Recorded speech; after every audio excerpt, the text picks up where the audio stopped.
Jai Shri Ram, welcome to Astrology with Abhilasha.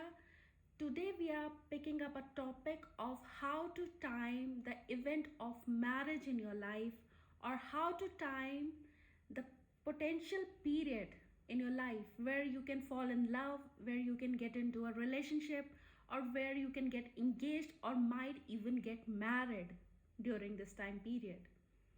There are several methods which is used by many other astrologers and people, but this is the method which I rely upon, which is pretty much very accurate. I use it in my consultation along with some other factors as well, but this is a part of it, one technique which gives you the time frame in which you can meet your spouse, or you can get married or fall in love.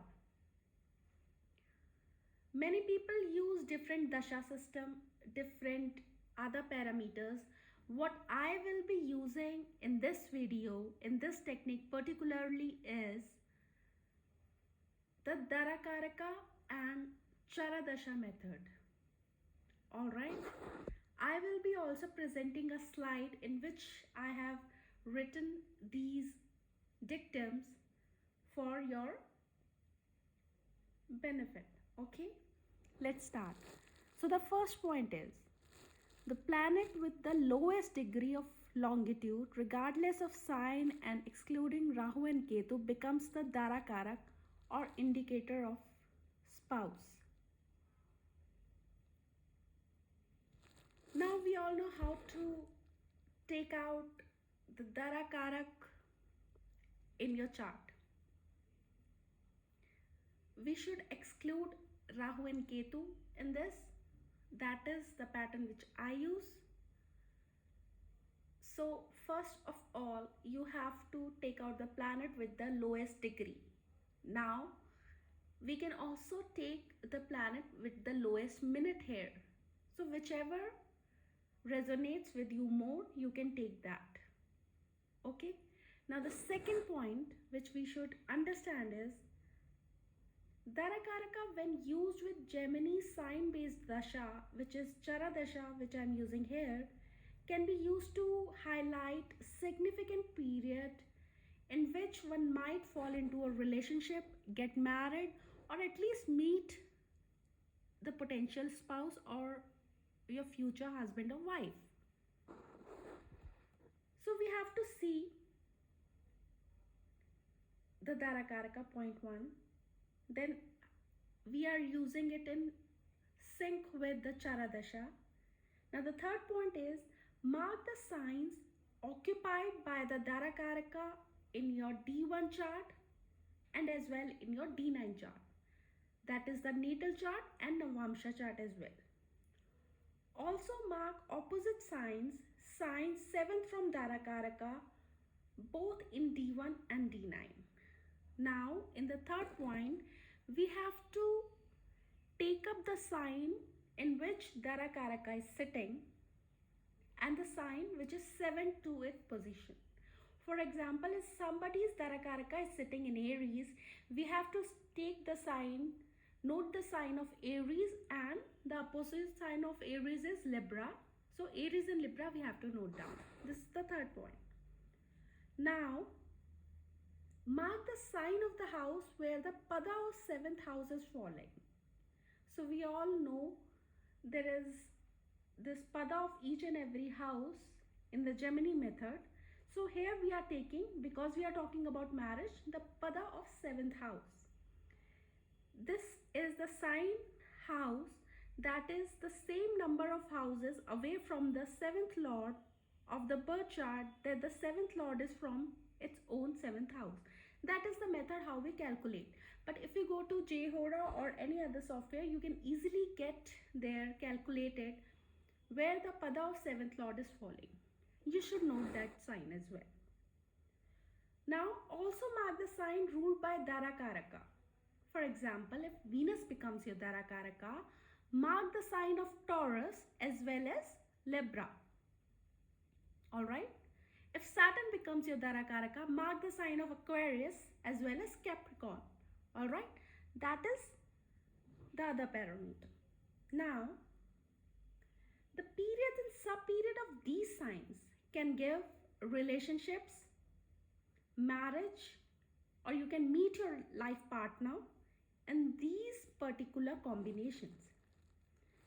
This is particularly true when such signs combine in dasha antardasha. So if you say your Darakaraka is sitting in Taurus and Chara dasha is of Taurus and antardasha in that Chara dasha comes of Scorpio, then there is high possibility that you might meet your spouse, might fall in love, or potentially get married for that matter. So this is other parameter. Now, this is very accurate method and it gives you a very close window of time period where you will surely get married, meet your spouse, fall in love, or fall into a very serious relationship, love relationship, right? So these parameters have to be checked. You have to note down these signs, check the Chara dasha and the sequence of dasha. Is it activating these particular signs? If it is activating these particular signs, then that period can be marked as potential giver of marriage. Now let's take an example chart of Princess Diana. So we all know who Princess Diana was. This is her chart and she got engaged in Taurus, Cancer, Scorpio. As we all can see,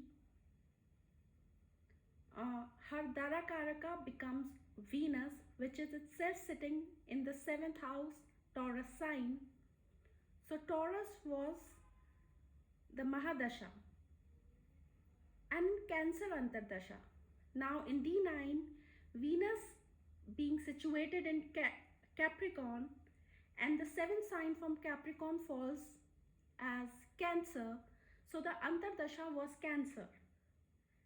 And Pratyantar also was of Scorpio. Alright, which is the ascendant and the 7th from where the Darakaraka is sitting in the D1, the Scorpio. So you can see, you can even time event up to the Pratyantar dasha, and when you will check, even the date can be, accurately calculated by this method if you practice it like anything, practice it on whole lot of a chart. This is one method of timing event of marriage, of relationships. We can use this method in n number of ways if we master it really well. Alright, so that is all for today. I hope you liked the video and it serves a purpose for you. Thank you. Shall be awaiting your feedback. Jai Shri Ram.